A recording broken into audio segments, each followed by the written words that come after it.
Hello student, स्वागत है आप सभी का एग्ज़ाम फ्रेंड 365 में। तो आप लोग जो है अगर इस अध्याय का पहला भाग अगर नहीं देखे हैं, पहला भाग इट मीन्स ये है कि ये प्रश्नावली जो हम लोग हैं 3.1 शुरू किए हैं, तो इसका हम लोग पूरा यानी कि पहले भाग में हम लोग कंप्लीट नहीं कर पाए हैं। यानी कि 7 प्रश्न है पूरी प्रश्नावली में और केवल 3 प्रश्न ही हम लोग हल किए हैं। तो अगर आप 3 प्रश्न नहीं देखे हैं तो इसका जो पिछला भाग है, भाग नंबर 1 2 चरों में रैखिक समीकरण के नाम से होगा भाग 1, उसको आप देख लें तभी आप इस वीडियो को आप देखें। तो यहाँ पे हम लोग क्वेश्चन नंबर 3 कंप्लीट कर चुके थे पहले भाग में, तो यहाँ पे क्वेश्चन नंबर 4 से हम लोग इसको शुरू करेंगे। तो क्वेश्चन नंबर 4 भी लमसम उसी के जैसे है जैसा आप पिछला क्वेश्चन हम लोग किए थे, सेम टू सेम वैसे ही क्वेश्चन ये मिल जाएगा, बस इसमें थोड़ा सा भाषा चेंज कर दिया है और हल करना भी एक जोड़ दिया है। इसमें लिखा है, देखते हैं क्वेश्चन नंबर 4 को क्या कहना चाहता है। ये लिखा है, निम्न रैखिक समीकरणों के युग्मों में से कौन से युग्म संगत या असंगत हैं?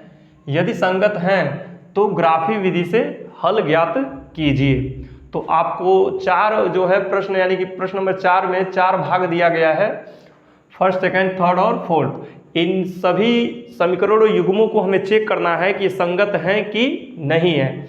उसमें हम पिछले वीडियो में आपको बताए थे संगत कब होते हैं और असंगत कब होते हैं। जो समीकरण युग्म होते हैं संगत और असंगत किस शर्त पे होते हैं वो बताया गया है। अगर जिन लोगों को पता नहीं है तो वो उस वीडियो को जाकर देखें। अब हम क्या करेंगे, इसमें सिर्फ एक प्रश्न को हम हल कर कर बताएंगे, बाकी का प्रश्न आप स्वयं कर सकते हैं इसको। तो स्टार्ट करते हैं हम लोग। तो पहला प्रश्न हमारा है, ये जो है इसमें हम लोग क्या करेंगे, यानी कि समीकरण युग्म लिख देंगे यहाँ पे, समीकरण युग्म x प्लस वाई बराबर 5 और क्या है दूसरा समीकरण है 2x धन 2y बराबर 10। इसकी तुलना यानी कि तुलना हम लोग किससे करने वाले हैं, जो हमारा व्यापक समीकरण होता है a1x plus b1y plus c1 बराबर 0। ये हमारा जो है व्यापक रूप है, द्विघात यानी कि 2 चर में रैखिक समीकरण का व्यापक रूप है। x प्लस b1 रहेगा b2y प्लस c2 बराबर 0 से। ये जो है वही काम हम लोग कर रहे थे जैसे पिछले क्वेश्चन में हम लोग अटेम्प्ट किए थे। यानी कि समीकरण युग्म जो ये दिया है कि तुलना हम किससे करने वाले हैं, ये जो इस यानी कि 2 चर के जो रैखिक समीकरण इससे हम लोग तुलना करने वाले हैं। तो यहाँ पे तुलना जब कर लेंगे तो पता चलेगा a1 का मान क्या है, a2 का मान क्या है, b1 b2 का मान क्या है, c1 और c2 का मान क्या है। तो यहाँ पे हम देखते हैं a1 बटे a2 बराबर, यहाँ पे a1 का मान क्या है 1 और a2 का मान है 2। फिर कामा b1 अपान b2 को देख लेते हैं, b1 अपान b2 क्या है, तो b1 अपान b2 हो जाएगा 1 बटे 2। कामा c1 अपान c2 को देख लेते हैं, तो c1 अपान c2 जो है 5 बटे क्या है 10। इसका जो है हम लोग मतलब सरलतम रूप लिखेंगे तो 5 से कट जाएगा 1 बार में, 5 से 2 बार में, तो 5 से 1 बार में कट गया और 5 से 2 बार में कट गया। तो यहाँ पे आप देख रहे हैं 1 बटा 2 1 बटा 2 1 बटा 2। इसका मतलब ये है, हम लिख सकते हैं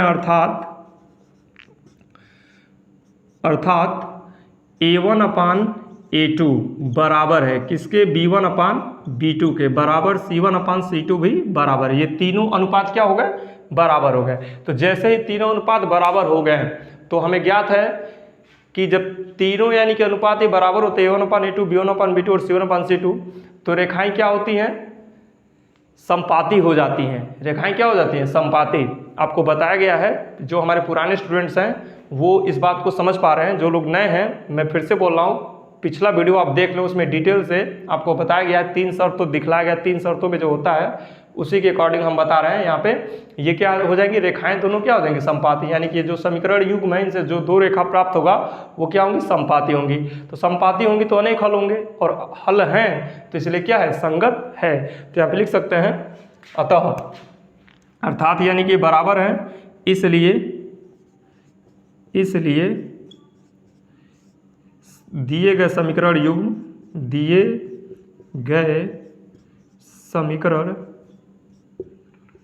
युग्म संगत है। क्या है, संगत है।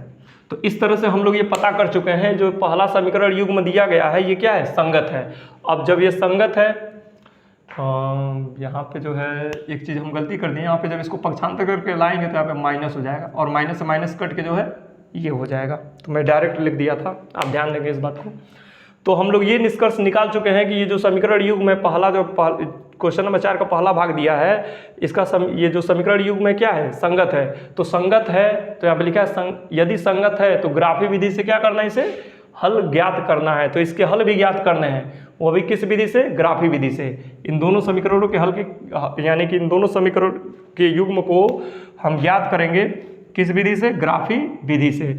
तो ग्राफी विधि में सबसे पहले हम लोग क्या करते हैं, समीकरण 1 को लेते हैं, समीकरण 1 से।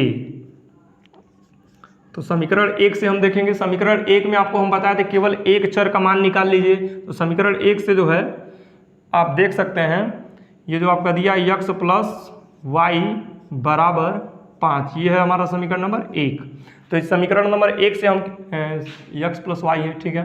तो यहाँ पे हम लोग एक चर का मान निकालेंगे, यानी कि y का मान निकाल लेते हैं, x को इधर भेज देंगे तो 5 माइनस x हो जाएगा। इस बात को आप समझ पा रहे होंगे कि यहाँ पे मैंने क्या किया है, एक चर का मान निकाला है, उस चर का क्या नाम है, y, और हमने y का मान जो है x के पद में निकाल लिया। तो x के पद में निकाल लिया तो यहाँ पे इनका सारणी जो बन कर आएगा, आप देख पा रहे होंगे कि सारणी जो है इनका कैसे बनेगा। तो सारणी जो है पहले हम लोग x ले लेते हैं, फिर y ले लेते हैं, फिर उसके बाद से x कामा y ले लेते हैं। तो यहाँ पे अगर x का मान मान लीजिए हम 0 ले लें, x का मान क्या ले लें, पहले 0। तो जैसे ही x का मान 0 ले लेंगे तो y का मान क्या हमें मिलेगा, 5 मिलेगा। तो y का मान क्या प्राप्त होगा, 5 प्राप्त होगा। इस बात को आप समझ पा रहे होंगे। x का मान मैंने 0 लिया, x का मान क्या लिया, 0। तो जैसे ही x का मान 0 रखेंगे तो 5 में से 0 जाएगा, क्या बचेगा, 5। अब जो है हम x का मान ले रहे हैं 2। तो जैसे ही x का मान हम 2 लेंगे तो वैसे ही यानी कि यहाँ पे 5 का यानी कि y का मान जो है 2 रखेंगे, x का मान 2 रखेंगे तो 5 में से 2 जाएगा 3, तो y का मान 3 निकल कर आता है। तो इस तरह से हमें 2 बिंदु प्राप्त होते हैं। एक बिंदु हो जाएगा 0,5 और दूसरा बिंदु जो प्राप्त होगा 2,3। इस तरह से हमें 2 बिंदु प्राप्त होते हैं। तो समीकरण 1 से हमने 2 बिंदु को प्राप्त कर लिया। अब इसी तरह से हम लोग क्या करेंगे, समीकरण 2 से, तो समीकरण 2 से भी हम लोग 2 बिंदु प्राप्त करने का प्रयास करेंगे। तो समीकरण नंबर 2 क्या दिया आपका, देख सकते हैं समीकरण नंबर 2 यही है, 2x plus 2y equal to क्या है, 10। तो हम लोग इसको यहाँ पे भी y का मान निकालने का प्रयास करेंगे। तो सबसे पहले पक्षांतर करेंगे तो हो जाएगा y, और यहाँ पे 2 लिख लेते हैं, और यहाँ पे पहले से 10 है, ये आएगा तो क्या हो जाएगा, -2x हो जाएगा। और जैसे ही यहाँ पे हम लोग 2 को लाएंगे तो इस 2 को इधर लाएंगे तो यहाँ पे पूरे का बटा क्या हो जाएगा, 2। या हम लोग ऐसे कह सकते हैं, ये जो 2 यहाँ से पक्षांतर होगा दोनों का बटा लग जाएगा। अब दोनों का बटा लग जाएगा तो y बराबर हो जाएगा ये 5 माइनस, ये 2 से 2 कट जाएगा, 5 माइनस हो जाएगा x। तो y का मान क्या आ रहा है, 5, y बराबर हो जाएगा 5 माइनस x। तो इस तरह से अब जो है इनका सारणी हम लोग निकालेंगे यहाँ पे। तो सारणी जो है देखेंगे तो पहले हम लोग x ले लेंगे, y ले लेंगे, फिर x कामा y, ये बिंदु के लिए ले लेंगे। तो यहाँ पे x का मान हम लोग सबसे पहले क्या लेते हैं, x का मान मान लीजिए हम 5 ले लें, क्या ले लें, 5। तो जैसे ही x का मान 5 लेंगे तो y का मान क्या हो जाएगा, 0। आप देख पा रहे हैं x का मान 5 लेंगे तो 5 में से 5 जाएगा, y का मान क्या हो गया, 0। फिर x का मान हम ले रहे हैं 3। तो जैसे ही x का मान हम कुछ भी आप ले सकते हैं, x का मान हम मान लीजिए 4 ले लेते हैं। जैसे ही x का मान 4 लेंगे तो y का मान जो है 1 निकल कर आएगा। तो यहाँ पे एक बिंदु प्राप्त होगा 5,0 और 4,1, इस तरह से बिंदु प्राप्त होगा। तो यहाँ पे हमने क्या किया, समीकरण नंबर 2 से भी बिंदु प्राप्त कर लिया। अब जो है हम लोग आलेख वाले यानी कि जो ग्राफी निरूपण है उनका ग्राफी निरूपण की बात करेंगे। तो ग्राफी निरूपण में हम पहले वीडियो में बताए थे, उसी प्रक्रिया को फिर से हम दोहराने जा रहे हैं। यहाँ पे हम 2 अक्ष ले लेंगे, 1 2 3 4 5 6 7 8, 1 2 3 4 5 6 7 8, 1 2 3 4 5 6 7 8, 1 2 3 4 5 6 7 8। इसको बराबर भागों में हम लोग क्या करेंगे, विभाजित कर लेंगे। आपको पता है समकोणिक अक्ष है, इसे हम लोग कहते हैं x अक्ष है।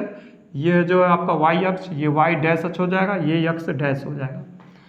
तो अब जो है आप इसके बारे में जानते हैं, 9th में काफ़ी अब इसका ये एक चैप्टर ये कार्तीय तल उसी के सिद्धांत पे कार्य करता है। इधर प्लस रहेगा, इधर माइनस रहेगा, ऊपर की तरफ प्लस और नीचे की तरफ माइनस। तो समकोणिक अक्ष में हम क्या करेंगे, समीकरण नंबर 1 के दोनों बिंदु को हम लोग क्या करेंगे, फाइंड करेंगे। तो यहाँ पे इसका बिंदु देख रहे हैं हम, पहला बिंदु है 0,5, तो x पे जाना है 0 और y पे जाना है 5, तो 1 2 3 4 5, तो ये बिंदु यहाँ पे मिलकर आता है। ये बिंदु जो हो जाएगा आपका 0, क्या है 5, इस बिंदु का निर्देशांक 0,5 हो गया। दूसरा बिंदु जो है 2,3 है, तो 2 और 3 यानी कि बिंदु यहाँ पर आएगा। इसका सीधा ले लीजिए और इसका सीधा ले लीजिए, तो ये बिंदु यहाँ पर आता है। इस बिंदु का क्या नाम हो जाएगा, 2,3, 2,3, इस बिंदु का निर्देशांक 2,3। तो इससे जो है एक समीकरण हम लोग बना पाएंगे, समीकरण का है, इस समीकरण का आलेख जो है हम लोग ड्रा कर पाएंगे इस प्रकार। फिर उसके बाद दूसरे समीकरण का जो है आलेख हम लोग ऐसे ही खींचेंगे, उसका भी ग्राफ बनाएंगे। तो इसका बिंदु है 5,0, तो यानी कि x अक्ष पे जाएंगे 5, 1 2 3 4 5, तो यहाँ पर आ जाएंगे। फिर y पे कितना जाएंगे, y पे कितना जाना है आपको 0, तो y पे 0 यानी कि y पे जाना ही नहीं, तो यानी कि ये इस बिंदु का निर्देशांक हो जाएगा 5,0। फिर उसके बाद से अगला बिंदु हम लोग फाइंड करेंगे 4,1, तो x अक्ष पे जाना है 4 और इस पे जाना है 1, इस तरह से यहाँ पे। तो यहाँ पे ये बिंदु का जो है ये 4,1 हो जाएगा, इस बिंदु का निर्देशांक हो जाएगा 4,1, तो 4 और 1 5 हो गया, 4 दूना 8 और 1 2 10, ठीक है। तो आप देख पा रहे हैं कि ये इससे जो है हम क्या करेंगे, रेखा खींचेंगे। तो इससे जो रेखा खींचेंगे, इन दो बिंदुओं को मिलाते हुए वो रेखा खींचेंगे इन दो बिंदुओं को, तो ये दोनों बिंदुएं जो है एक ही रेखा पर ही आ रही हैं। तो इसका मतलब ये दोनों रेखाएं क्या है, समपाती हैं। आप देख पा रहे हैं, आपको यहाँ पे समपाती का उदाहरण भी मिल गया कि पहले जो है समीकरण नंबर 1 से जो मैंने दो बिंदु प्राप्त किया, उन दो बिंदुओं को यहाँ पे समकोणिक अक्ष में मैं प्रदर्शित किया। तो पहला बिंदु ये आया, दूसरा बिंदु ये आया, तो इन दो बिंदुओं को मिलाते हुए हमने क्या किया, एक रेखा खींचा। फिर समीकरण नंबर 2 से जो मैंने बिंदु प्राप्त किया, उन दो बिंदुओं को समकोणिक अक्ष पे मैंने पहले दर्शाया। तो पहला बिंदु 5,0 यहाँ पे मिलता है, दूसरा बिंदु 4,1 यहाँ पर प्राप्त होता है। इन दोनों बिंदुओं को मिलाते हुए एक रेखा खींचे, तो हमें ये ज्ञात होता है कि पहली रेखा पर ही वो रेखा यानी कि आ रही है। तो इसका मतलब ये रेखाएं क्या है, समपाती हैं। एक ही रेखा पर दोनों रेखाएं आ रही हैं एक ही बिंदु पे, तो ये समपाती हैं। तो इसके क्या होंगे, अनेक हल होंगे। तो इसके क्या होंगे, अनेक हल होंगे। जहां पे किसी भी बिंदु को ले लीजिए वही क्या होगा, सब हल होगा। इसके सारे के सारे क्या हैं, इसके हल हैं। तो हम लिख सकते हैं कि समीकरण के कितने हल यानी ग्राफिक विधि से हल ज्ञात कीजिए। तो यहाँ पे लिखेंगे अतः नहीं लिखेंगे, लिखेंगे चूंकि रेखाएं, चूंकि समीकरणों से निरूपित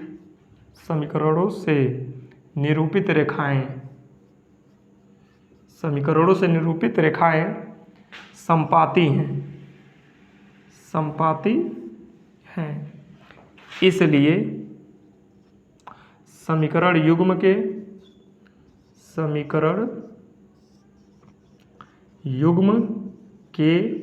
अनेक हल होंगे। तो यहाँ पे हम लोग ये बात पता कर चुके हैं, समीकरण के कितने हल होंगे, अनेक हल होंगे। तो ये आपको समझ में आया होगा। तो ये काफ़ी ज़्यादा आपको समझ में आएगा जब आप पहला वीडियो देख लेंगे तो, क्योंकि पहले वीडियो में भी यही सारी चीज़ें जो है सेम टू सेम यही प्रोसेस जो है उसको हम लोग करके आए हैं। तो यहाँ पे आप देख सकते हैं, अब जो है हम लोग पहला क्वेश्चन तो ये अटेम्प्ट कर चुके हैं। सेकंड क्वेश्चन के लिए देखेंगे तो सेकंड क्वेश्चन में भी आप सेम टू सेम यही चीज़ें प्रयोग करते हुए, इसी तरह से यही प्रोसेस करते हुए जो है इस क्वेश्चन को सॉल्व कर सकते हैं। यहाँ पर जो है अगर इनका हम A1/A2 निकालेंगे तो 1/3 आएगा, फिर यहाँ पे 1/3 आएगा, और यह भी जो है आपका 8 यानी कि 1/2 हो जाएगा। तो यहाँ पे समीकरण नंबर 2 के लिए जो है यहाँ पे आप देखेंगे क्वेश्चन यानी कि जो 2 है, इसके लिए जो है A1/A2 बराबर हो जाएगा B1/B2 के, लेकिन नॉट इज इक्वल टू क्या हो जाएगा, C1/C2। बात आप समझ पा रहे होंगे कि यहाँ पे ये निष्कर्ष निकल कर आएगा इस समीकरण के लिए। सेकंड की बात मैं कर रहा हूँ, तो यहाँ पे a1/a2 b1/b2 बराबर होगा, लेकिन c1/c2 बराबर नहीं होगा। तो इस शर्त में क्या होता है, रेखाएं जो है समांतर हो जाती हैं, और जैसे ही रेखाएं समांतर होंगी तो इसका मतलब उसके उन रेखाओं का कोई हल नहीं होगा, क्योंकि दोनों रेखाएं एक दूसरे को प्रतिच्छेद करेंगी ही नहीं, तो यहाँ पे कोई हल नहीं है, यानी कि असंगत है। ये क्या हो जाएगा, असंगत। तो जब संगत रहेगा तभी हमें ग्राफ विधि से हल करना है। तो आप बस इसको बता देंगे यहाँ पे कि यहाँ पे दिखला देंगे कि ऐसे पहले a1a2 b1a2 b1/b2 c1/c2 निकाल लेंगे, और निकाल कर दिखला देंगे कि ये जो है इस प्रकार से ये शर्त को पूरा कर रहा है, इसलिए दिए गए समीकरण युग्म क्या है, असंगत है। छोड़ देंगे, बस वहीं पे हमारा कंप्लीट हो जाएगा। अब थर्ड क्वेश्चन की बात करते हैं। तो थर्ड क्वेश्चन के लिए आप देख पा रहे हैं, थर्ड क्वेश्चन में आपका जो है 2/4 हो जाएगा। तो 2/4 का क्या हो जाएगा, a1/a2 का मान आ जाएगा आपका 1/2, और इसका भी हो जाएगा -1/2। तो यहाँ पे जैसे -1/2, क्योंकि यहाँ पे 1 है और यहाँ पे -2 है, तो इसका आ जाएगा b1/b2। ये बराबर नहीं होंगे। तो बराबर नहीं होंगे तो इसका मतलब क्या है, एक अद्वितीय हल है। और जब एक अद्वितीय हल है यानी कि रेखा क्या है, प्रतिच्छेदी है। जब प्रतिच्छेदी है तो इसका मतलब क्या है, एक हल इसका मिलेगा। तो इसका जो है आपको इस तरह से ग्राफी विधि से हल करना पड़ेगा। इसमें रेखाएं प्रतिच्छेदी होंगी, ऐसे रेखाएं, जैसे यहाँ पे संपाती रेखा आ गई है तो वहाँ पे ऐसे प्रतिच्छेदी रेखा मिलेगी। फोर्थ के लिए हम बात करेंगे, 1 मिनट डिस्टर्ब है। क्वेश्चन नंबर 4 को देखा जाएगा। तो क्वेश्चन नंबर 4 में आप देख पा रहे हैं, इसका जो आएगा 2/4 आएगा। तो 2/4 को सिंपलेस्ट करेंगे तो 1/2 हो जाएगा। फिर इसका जो है -2/-4 आ रहा है, तो माइनस से माइनस कट जाएगा और 1/2 यह भी हो जाएगा। तो यहाँ पे हमें a1/a2 बराबर मिल गया किसके, b1/b2 के। अब देखेंगे c1/c2 क्या है, तो c1/c2 आपका 2/5 आएगा। तो यहाँ पे ये नॉट इक्वल टू क्या है, c1/c2। तो ये भी जो है हमारा रेखा क्या हो गई, समांतर हो गई। जब ये समांतर हो गई तो क्या है, असंगत है। तो असंगत है तो इसको भी हम ग्राफी विधि से हल नहीं करेंगे। तो आपको क्वेश्चन नंबर फर्स्ट और क्वेश्चन नंबर थर्ड ही इस तरह से ग्राफी विधि से निरूपित करना है, नहीं तो दोनों क्वेश्चन जो है आपका सिर्फ यही तक जो है सीमित हो जाएगा। तो ये क्वेश्चन आपको समझ में आया होगा।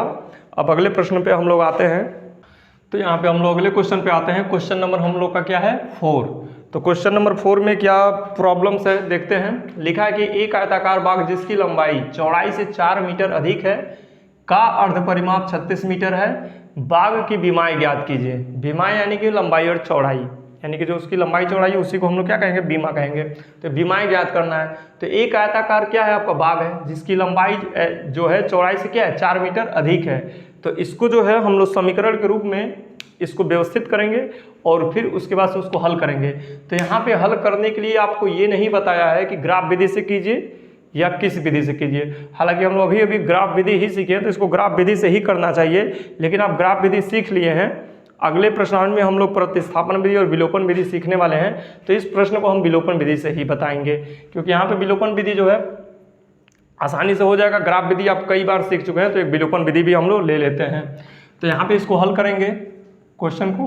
तो सबसे पहले हमें मान्यता लेनी पड़ेगी क्या, क्योंकि यहाँ पे लंबाई चौड़ाई को जानते ही नहीं है कितनी है, बस यही समझ पा रहे हैं कि यानी कि उसमें संबंध दिया, उसी संबंध के अनुसार हम लोग क्या लेंगे, यहाँ पे इसका मान्यता लेंगे। तो मान्यता में हम लोग ये मानेंगे, लिखेंगे माना आयताकार बाग की लंबाई। तो आयताकार जो बाग है उसकी लंबाई को हम लोग क्या मान लेंगे, x मीटर। हमने मान लिया कि उसकी लंबाई जो है वो क्या है, x मीटर है। बात समझ पा रहे होंगे। और आयताकार बाग की चौड़ाई को हम लोग ले लेंगे y मीटर। ठीक है, अब चौड़ाई को y मीटर ले लिए। तो यहाँ पे इसका प्रथम शर्त देखेंगे, प्रथम शर्त क्या कह रहा है, प्रथम शर्त से, यानी कि प्रश्न के जो शर्त है प्रथम वो क्या है, कह रहा है कि एक आयताकार बाग की लंबाई चौड़ाई से क्या है, 4 मीटर अधिक है। तो लंबाई क्या है x और चौड़ाई क्या है y। तो ये x जो है लंबाई है, तो लंबाई ये x बड़ा है किससे, y से बड़ा है। कितना बड़ा है, 4 मीटर बड़ा है। तो इसमें अगर हम 4 जोड़ दें तो ये दोनों क्या हो जाएंगे, बराबर। बात समझ पा रहे होंगे। यक्स जो है यहाँ पे लंबाई है और वाई क्या है, चौड़ाई है। तो यक्स क्या हो जाएगा, बड़ा हो जाएगा किससे, वाई से, 4 बड़ा हो जाएगा। हमें दोनों को क्या करना है, बैलेंस करना है, बराबर करना है। तो बैलेंस करने के लिए वाई जो है 4 कम है, तो वाई को 4 दे देंगे तो इन दोनों क्या होंगे, राशि बराबर हो जाएंगे। तो वाई का यहाँ पे पक्षांतर कर देंगे तो यक्स माइनस वाई बराबर हो जाएगा 4। इसे मान लेंगे समीकरण नंबर 1। तो आप देख पा रहे हैं पहले शर्त से हम लोग समीकरण नंबर, प्रथम शर्त से समीकरण नंबर 1 प्राप्त कर चुके हैं। दूसरे शर्त से हम लोग क्या करेंगे, समीकरण नंबर 2 प्राप्त करेंगे। तो यहाँ पे लिख सकते हैं हम लोग दूसरे शर्त से, दूसरे शर्त से। तो दूसरा शर्त क्या कह रहा है, कह रहे इनका जो है अर्ध परिमाप कितना है, 36 मीटर है। तो अर्ध परिमाप का मतलब जैसे कि परिमाप आपका यहाँ पे सूत्र होता है परिमाप निकालने का, परिमाप बराबर, हम सूत्र लिख दे रहे हैं आपको आसान हो जाएगा। जैसे कि आयत का परिमाप अगर निकालना हो तो आयत का परिमाप लिखेंगे,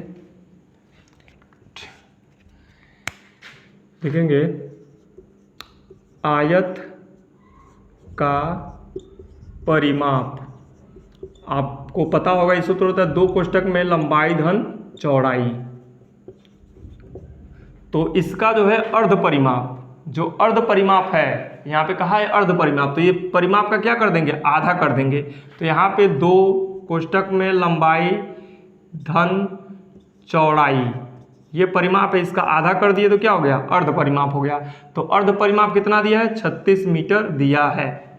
चूंकि यहाँ पे लिख देंगे चूंकि आयत का परिमाप इतना होता है तो इसका अर्ध परिमाप क्या होगा, इसका अर्ध परिमाप जो है आधा हो जाएगा। और आधा जो है ना, अर्ध परिमाप का मान कितना दिया, 36। तो आप देख सकते हैं यहाँ पे 2 से 2 कैंसिल हो गया। लंबाई धन चौड़ाई यानी कि क्या, यक्स धन वाई बराबर कितना हुआ, 36 मीटर। तो ये हो गया समीकरण नंबर 2। अब इस तरह से समीकरण 1 और 2 हम लोग प्राप्त कर चुके हैं। आप चाहें तो ग्राफ विधि यहाँ पे अप्लाई कर सकते हैं, ग्राफ विधि से इसका मान निकाल सकते हैं, लेकिन यहाँ पे आपको विलोपन विधि बताने वाले हैं। तो आप देख रहे हैं कि यानी कि यहाँ पे चर बराबर हैं तो हम क्या करेंगे, और इनका चिन्ह भी विपरीत है तो इनको जोड़ लेंगे। तो यहाँ पे लिख देंगे समीकरण 1 व 2 को जोड़ने पर तो जोड़ेंगे तो समीकरण नंबर 1 क्या आपका यक्स माइनस वाई बराबर 4 है। समीकरण नंबर 2 क्या है, यक्स धन वाई बराबर क्या है, 36 है। तो इनको जोड़ा जाए तो ये आपका वाई से वाई कैंसिल हो गया और यहाँ पे यक्स से जुड़ेगा तो क्या हो जाएगा, 2 यक्स बराबर, और ये जुड़कर क्या हो जाएगा 40। तो यहाँ पे यक्स का मान हो जाएगा 40 बटे हो जाएगा 2 और यक्स बराबर हो जाएगा 2। तो इस तरह से आप देख 2 कर रहे हैं, 20 हो जाएगा। तो 2 से कट जाएगा 20 बार में, तो यक्स का मान क्या आ गया 20। तो यक्स का मान 20 आ गया तो हमें ये पता चल गया कि आयताकार भाग की लंबाई कितनी है, 20 मीटर है। तो इसकी लंबाई से 4 कम है यानी कि 16 है, आना चाहिए, वाई का मान हो जाएगा 16। यहाँ पे लिखेंगे समीकरण 1 में x का मान रखने पर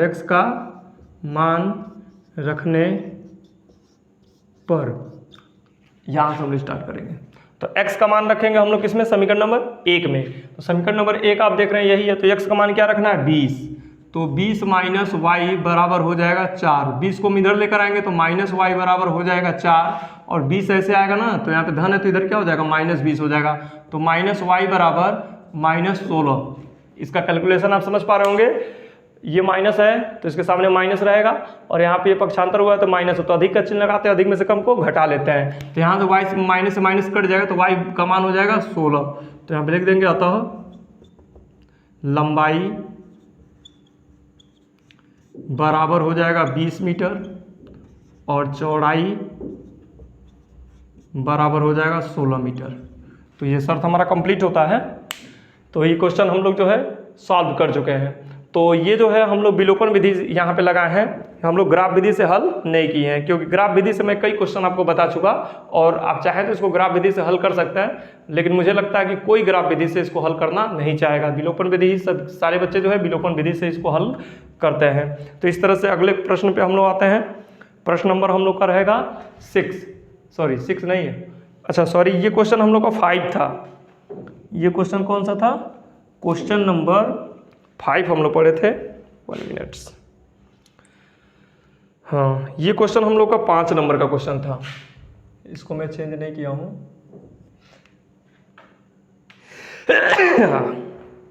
ये जो हमारा क्वेश्चन था, ये क्वेश्चन था 5 नंबर। अभी भी इस प्रश्नावली के हमें 2 प्रश्न और पढ़ने हैं। प्रश्न नंबर 6 और प्रश्न नंबर 7। तो अगला प्रश्न हम लोग का प्रश्न नंबर 6 आपके बोर्ड पे दिख रहा होगा। तो इस प्रश्न को हम लोग देखते हैं। कह रहा है एक रैखिक समीकरण 2x + 3y - 8 = 0 की दी गई है। यानी कि एक समीकरण जो है रैखिक समीकरण दिया गया दो चर में, तो दो चरों में एक ऐसी और समीकरण लिखिए ताकि प्राप्त युग्म का ज्यामितीय निरूपण, जैसा कि नंबर 1 में प्रतिच्छेदी रेखाएं, प्रतिच्छेदी करती रेखाएं हो, समांतर हो, संपाती रेखाएं हो। तो प्रश्न को आपको समझ चुके होंगे। प्रश्न क्या कहना चाहता है आपसे। प्रश्न का कहना ये कि एक समीकरण दिया गया है, ठीक है, और एक ऐसा समीकरण और आप लिखिए ताकि जो है ना पहले प्रश्न के लिए क्या हो जाए, रेखाएं प्रतिच्छेदी हो जाएं, उनका जो ज्यामितीय निरूपण हो वो कैसा हो, प्रतिच्छेदी हो।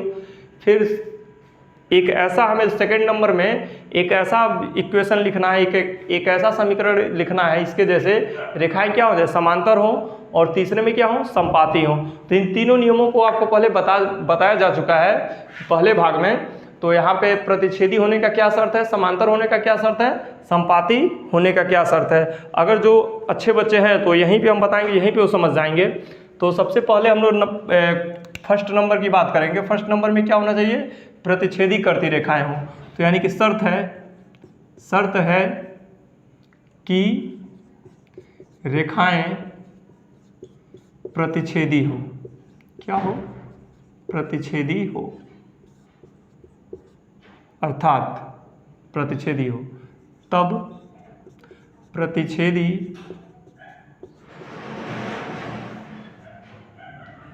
प्रतिच्छेदी रेखाएं होने का, प्रतिच्छेदी रेखाएं होने का शर्त, भाषा आप कहें तो और हम छोटा कर सकते हैं, क्योंकि आपको ज़्यादा हिंदी लिखें तो आपको पसंद नहीं है, तो इसलिए मैं इसको छोटा करने का प्रयास करूंगा ताकि आप इसे आसानी से समझें।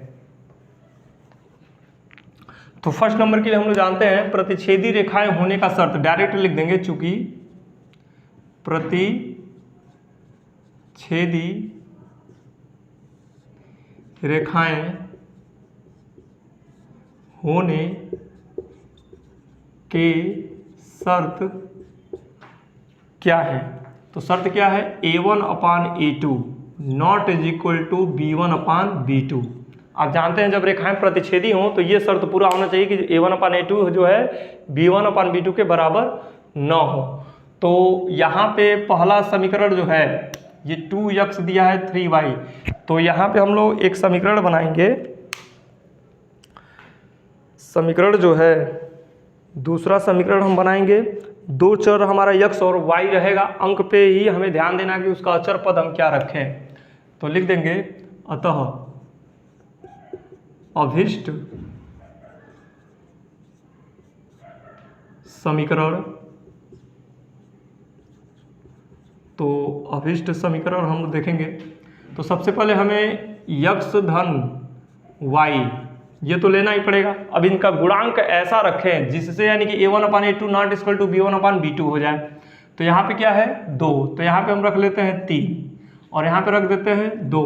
तो ऐसा करने से क्या हो जाएगा, और प्लस यहाँ पे कुछ कोई भी अंक रख सकते हैं, धन 5 = 0 में ले लिया, कोई भी अंक आप रख सकते हैं। तो ऐसे क्या प्राप्त होता है, ऐसे ये प्राप्त होता है कि आपको देख सकते हैं यहाँ पे 3x + 2y। तो जैसे कि आप A1/A2 निकालेंगे तो A1/A2 आप निकालेंगे तो A1 का मान क्या है यहाँ पे 2 और A2 का मान यहाँ पे दूसरे समीकरण से क्या है 3। तो A1/A2 क्या आ गया 2/3। फिर B1/B2 आप निकाल कर देखिए, B1/B2 क्या है, B1 का मान है 3 और B2 का मान क्या है 2। तो अब बताइए 2/3 और 3/2 क्या ये बराबर है, बराबर नहीं है। तो बराबर नहीं तो इसका मतलब क्या है, रेखाएं प्रतिच्छेदी हैं। एक इसका हल है। तो ये हमारा जो है अभिष्ट समीकरण ये जो है कंप्लीट होता है। सेकंड नंबर को देखेंगे। सेकंड नंबर में क्या करना है, सेकंड नंबर में हमें समांतर होनी चाहिए। तो समांतर होने का क्या शर्त है, समांतर होने का शर्त है कि A1/A2 और B1/B2 बराबर तो हो लेकिन C1/C2 बराबर ना हो। तो हम लिख देंगे चूंकि समांतर होने के शर्त, समांतर होने की शर्त क्या है A1/A2 ये बराबर हो जाए। किसके, B1 अपान B2 के, but not is equal to क्या हो जाए, C1 अपान C2 हो जाए। तो रेखाएं हमें जो रेखाएं प्राप्त होती है क्या होती है, समांतर प्राप्त होती है। तो इस तरह से एक समीकरण बना लेंगे, आप लिख लेंगे, इसका वही भाषा प्रयोग करेंगे, अतः अभीष्ट समीकरण, अतः अभीष्ट समीकरण, कोई भी समीकरण आप बना सकते हैं। तो अभीष्ट समीकरण क्या ले लें, तो यक्स और धन वाई, ये तो हमें लेना पड़ेगा दो चर। तो यहाँ पे आपको बराबर करना है, तो यहाँ पे हम लेते हैं 4, तो यानी कि 2 बटे कितना हो जाएगा 4, तो कट के 1/2 हो जाएगा। तो यहाँ पे 3 है, तो यहाँ पे हम क्या ले लेंगे 6, और माइनस यहाँ पे ले लिया जाएगा आपका, कोई भी अंक ले सकते हैं, यहाँ पे 13 ले लेंगे, क्योंकि यहाँ पे -8 बटे -13, 13 बटे 8 बराबर नहीं होगा। तो आप देख सकते हैं कि A1 अपान A2, फिर उसके बाद से B1 अपान B2 और C1 अपान C2, इन तीनों का मान जो है निकाला जाए तो क्या आता है, तो A1 का मान कितना है 2, फिर B1 का मान कितना हो जाएगा 4, C1 का मान है C1 का है B2 का मान है 3, और B1 का मान है 3 और B2 का मान है 6, C1 का मान है -8 और इसका कितना -13। तो इनका जो सरलतम रूप होगा 1/2, इनका भी सरलतम रूप 1/2 हो जाएगा, इनका सरलतम रूप जो होगा 8 बटा क्या हो जाएगा 13। तो आप देख रहे हैं ये दोनों बराबर हो जा रहे हैं, ये दोनों क्या है बराबर, लेकिन ये जो है बराबर नहीं है, ये 8/13 आ जा रहा है, ये 1/2 1/2। तो इस तरह से ये शर्त पूरा होता है, ये समीकरण जो इस शर्त को क्या कर रहा है, पूरा कर रहा है, इसलिए जो है ये अभिष्ट समीकरण इसके लिए क्या होगा, सेकंड के लिए उपयुक्त होगा। तो रेखाएं जो समीकरण युग्म होगा क्या होगा, संपाती होगा। थर्ड के लिए आप देख सकते हैं, तो थर्ड नंबर में क्या होनी चाहिए, संपाती होनी चाहिए। तो संपाती में आपको समझ में आ गया होगा, संपाती में क्या होना चाहिए, यानी कि तीनों बराबर होना चाहिए। जब तीनों बराबर होना चाहिए तो इसको लिख देंगे थर्ड नंबर में, चूंकि संपाती होने के शर्त, संपाती होने की शर्त A1 अपान A2 बराबर हो जाए किसके, B1 अपान B2 के, फिर बराबर हो जाए C1 अपान C2, तो क्या हो जाएगा, संपाती हो जाएंगी। तो संपाती हो जाएंगी, तो यहाँ पे हमें समीकरण नंबर 1 को देखकर समीकरण नंबर 2 बनाने हैं। तो यहाँ पे लिख देंगे अतः अभीष्ट समीकरण, अतः अभीष्ट समीकरण। तो अभीष्ट समीकरण हम लोग क्या प्राप्त करेंगे, पहले तो यक्स धन वाई, ये चर तो हमें लेना ही लेना है। यहाँ पे हम लिख दे रहे हैं 2 बटे, यहाँ पे हम 4 ले लेते हैं, 2 बटे 4 हो जाएगा तो 1/2 आ जाएगा, और यहाँ पे हम लोग ले लेते हैं 3, फिर उसके बाद से -16 ले लेंगे, बराबर क्या हो जाएगा 0। तो इसको चेक करके आप देख सकते हैं A1 अपान A2 चेक कर लीजिए, 2 बटा क्या है 4, तो ये 1/2 हो जाएगा। फिर से B1 अपान B2 इसको चेक कर लीजिए, B1 का मान कितना है 3 और B2 का मान कितना है 3 नहीं सॉरी, इसको 6 लेना पड़ेगा 6, तो इसको क्या लिया जाएगा 6। तो यानी कि अभी कट के जो हो जाएगा आपका 1/2 हो जाएगा। तो ये तो दोनों बराबर हो गए। फिर C1 अपान C2 को भी देख लेते हैं, C1 अपान C2, C1 का मान है -8, C2 का मान है -16, तो माइनस से माइनस कट गया, 8 से एक बार में, 8 से 2 बार में, तो इसका भी मान 1/2 आ गया। तो तीनों क्या हो गए, बराबर हो गए। तो यानी कि इस शर्त को क्या कर रहा है, इस शर्त को ये पूरा कर रहा है, ये शर्त को पूरा कर रहा है, तो रेखाएं क्या हो जाएंगी, संपाती हो जाएंगी। तो इस तरह से हम लोग क्वेश्चन नंबर 6 को कंप्लीट कर चुके हैं और आपको समझ में भी आ गया होगा। और आपको मैं बता दिया, ये जो है इन तीनों शर्तों पे क्वेश्चन जरूर आएगा। क्वेश्चन आपका ऐसे नहीं पूछेगा, बहुविकल्पी में पूछेगा, 2 समीकरण युग्म देकर पूछेगा। क्वेश्चन आप देखे होंगे तो आपको अंदाज़ा लग गया होगा कि किस प्रकार का प्रश्न पूछता है।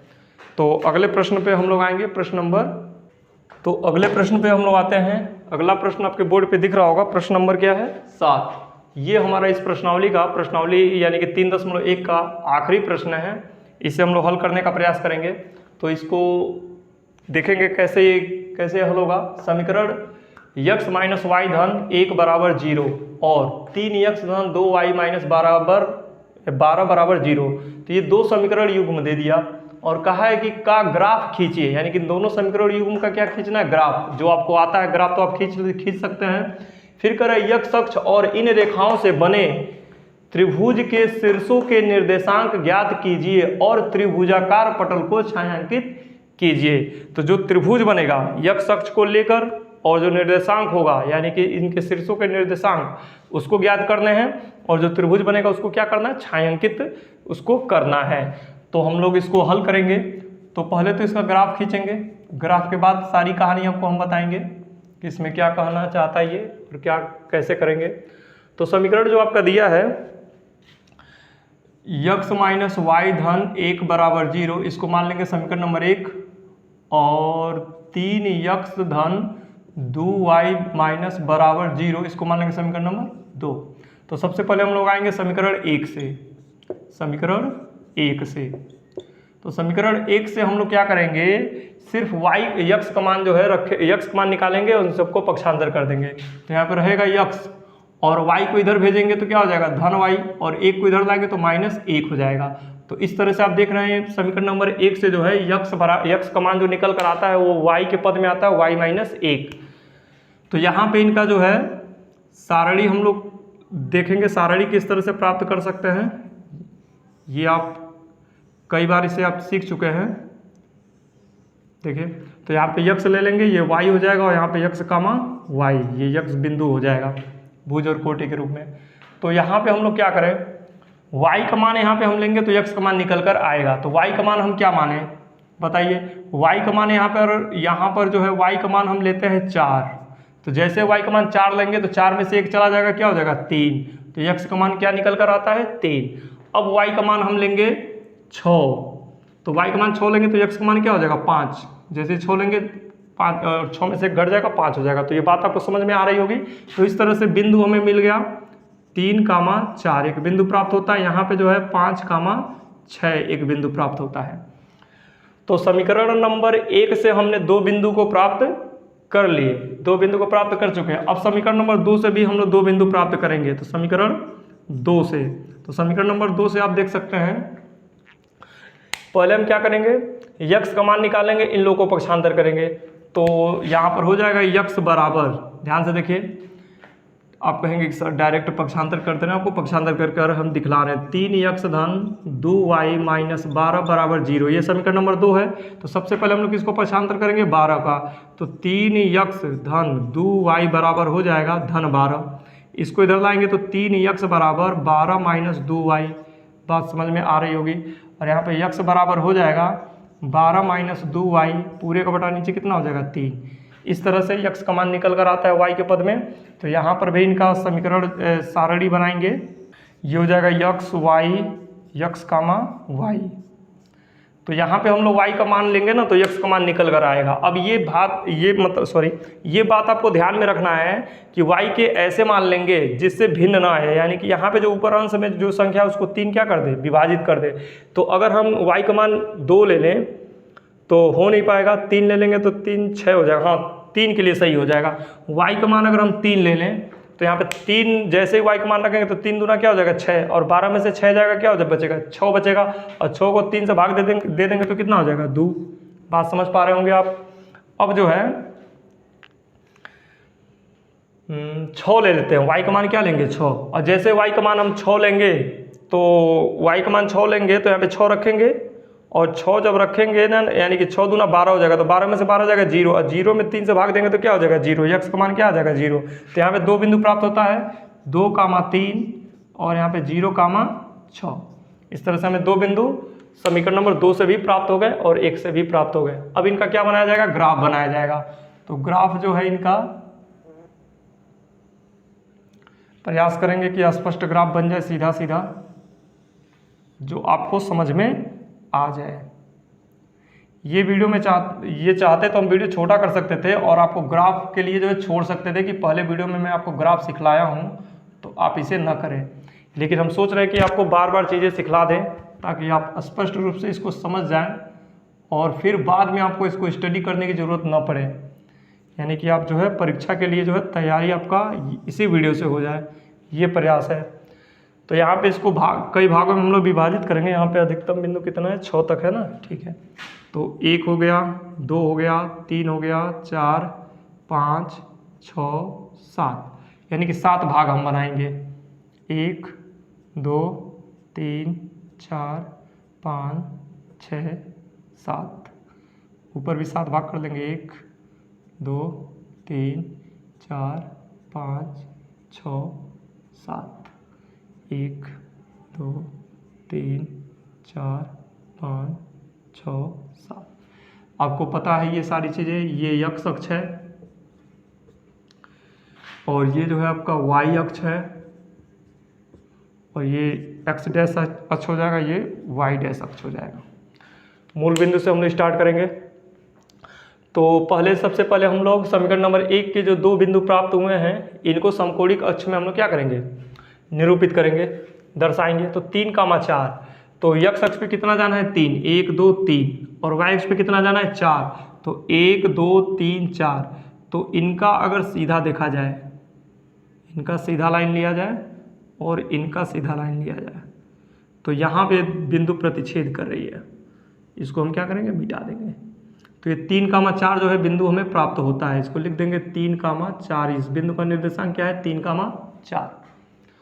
अब जो है 5, 6, तो 1 2 3 4 5 और 1 2 3 4 5 6, तो इनका सीधा देख लिया जाए कहाँ पर आ रहा है, सीधा लाइन लिया जाए और इनका 1 2 3 4 5। आप देख पा रहे होंगे कि बिल्कुल सीधा ये जो है यहाँ पे एग्जैक्ट प्रतिच्छेद कर रहे हैं। 5, 6, तो यानी कि x अक्ष पे पहले कितना आ जाएगा 5 और y अक्ष पे कितना आ जाएगा 6। तो इस तरह से जो है दो बिंदु मिलकर आता है, यहाँ पे दो बिंदु हमें प्राप्त होते हैं। इसका कितना है 5, 6। अब देखेंगे इनसे क्या करेंगे, पहले हम लोग रेखा खींच लेते हैं।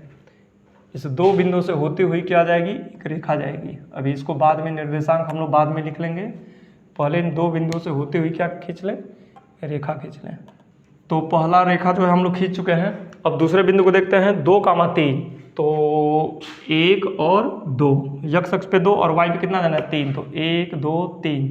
तो इनका अगर सीधा लिया जाए तो ये आएगा यहाँ पे, तो ये बिंदु यहाँ पे प्राप्त होता है 2, 3। 2, 3 वाला बिंदु यहाँ पे हम लोग प्राप्त कर चुके हैं। अब 0, 6, तो 0, 6 यानी कि y अक्ष पे कितना जाना है 0 और x अक्ष पे 6, तो 1 2 3 4 5 6 यहाँ पे ये बिंदु है। तो इन दोनों बिंदुओं को क्या करेंगे, मिलाएंगे। तो जैसे ही इन दोनों बिंदुओं को मिलाएंगे तो इस तरह से दोनों रेखाएं, समीकरण नंबर 1 और समीकरण नंबर 2 की दोनों रेखाएं जो है प्राप्त हो चुकी हैं। तो इनका निर्देशांक लिख दिया जाएगा।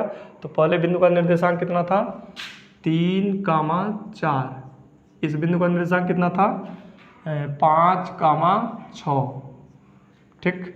इस बिंदु का निर्देशांक 2, 3, फिर 0, 6।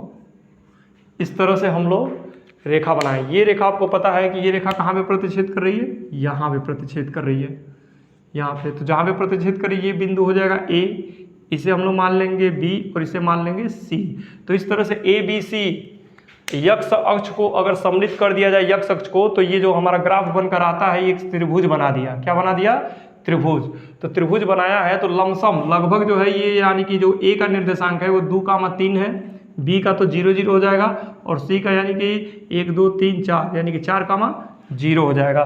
तो इस तरह से हम लोग अब इसके निर्देशांक को लिख लेंगे और जो त्रिभुज बना है इसको क्या कर देंगे, छायांकित कर देंगे।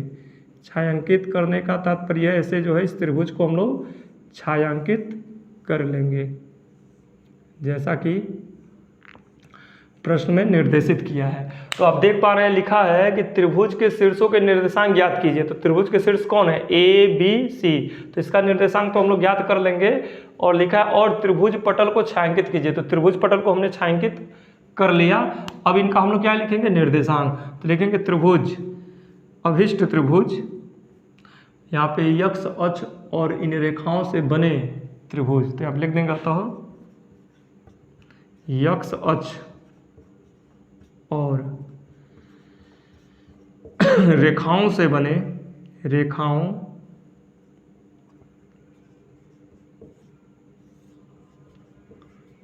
से बने त्रिभुज ABC हैं। आप देख पा रहे होंगे अतः x अक्ष और रेखाओं से बने त्रिभुज कौन है, ABC हैं। तो अब ए का निर्देशांक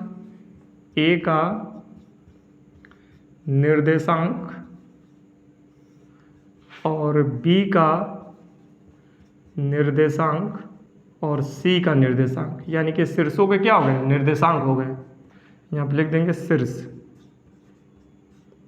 ए का निर्देशांक, शीर्ष बी का निर्देशांक और शीर्ष सी का निर्देशांक, यानी कि तीनों शीर्षों के क्या है, निर्देशांक। तो ए का निर्देशांक लगभग यानी कि 2,3 है। क्या है, 2,3।